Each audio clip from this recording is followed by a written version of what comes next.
We're back talking about Susie Risher's weight loss and her goals and her journey. And you told me over the phone that what you used to eat in the morning is so different than from what you eat now.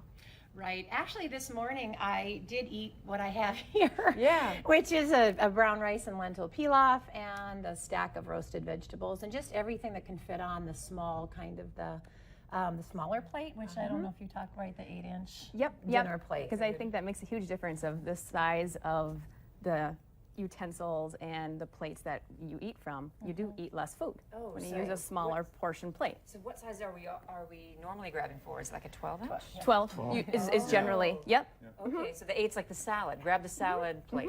Okay. And you would generally eat less food then. Oh, nice. Right. So I would eat just anything, waffles and pancakes, and not that there's anything wrong with that. Yeah, donuts, and I'll always have coffee. But now I usually have leftovers from the night before or whatever I'm hungry for. I'm a very kind of a lazy person, and I don't want to have to think about it too much. So, and I hate being hungry. So you always make sure that you have enough to. I like that. I hate being hungry. Well, I can relate to that because I don't like to spend I mean, it takes a long time sometimes to make those really healthy foods and think about it. But once you get it in your It's a matter of just planning, being one step ahead of the game. Yeah. That's what I tell people. How do we, and listening to our body's cues too, I mean, Yes. how can we stay on that wagon? Because it's so hard sometimes. Mindful eating is a very important thing, and that's what I usually generally tell people. You have to be very intuitive with your eating. I think you have to love your body. I mean, that's what I'm learning too. It's a relationship, and it's not like a car. It's like a loving, it should be, I think, a loving relationship. Like, do I want to treat you this way? Do I want to put this in, you know, do I want to eat this? And if it's not, if it doesn't make you feel good, why would you want to do that? You have to love yourself. Yeah. Love yourself. Love the temple. Yes, love the temple. That's a good one. I like how you said that, the relationship with yourself, have that conversation. Right, and that's great. what I wasn't losing as much weight throughout May because I got kind of bored, right? You get tired of kind of concentrating all the time. So I thought, why did I want to do this? I wanted to be stronger. I wanted to feel slimmer, and I wanted to be healthier. So I decided just to ask myself, what do I choose for my body? Do I choose this for my body? And that's more mindful.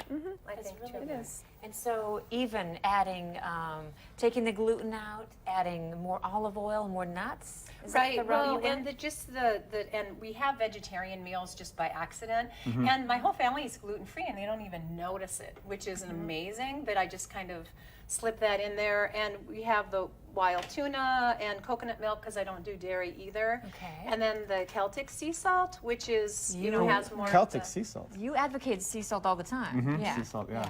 Look at So that. yeah, almost done.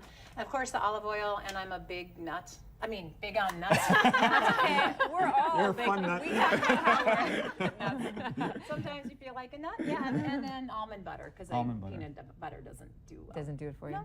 Okay. So and the roasted vegetables are great because you can just do anything. And then I chop them up really fine and make frittatas. I love frittatas. Oh, yeah. And burritos with white corn tortillas and some Madras lentils. And I love Trader Joe's and Costco and Sydney's and Moorhead. Try to eat organic, local farmers markets.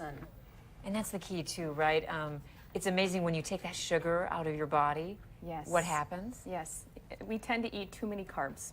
Yeah. That's what I see with a lot of my patients. And we really need to focus on getting more foods that have natural carbs. It could be from fruits, even dairy too. I know that you're taking out some dairy, and that's just personal choice. But yeah, we do need to focus more on natural foods, the natural food state. And you'd be surprised too with the calories. I mean, that big bowl of fruits and veggies, is probably, I don't know, how many calories like in a donut or something? Probably. It's hard to know. It's hard to know. But Yeah, it's hard to estimate. It depends on. But yeah, if you're focusing more just on fruits and vegetables and meats, that's the way that your diet should be. And there aren't a lot of calories in those good things. And it fills you up. Exactly. That's what I noticed. Right. That this made me. Actually, I had just about a half a cup of each for dinner, and I was full the rest of the night.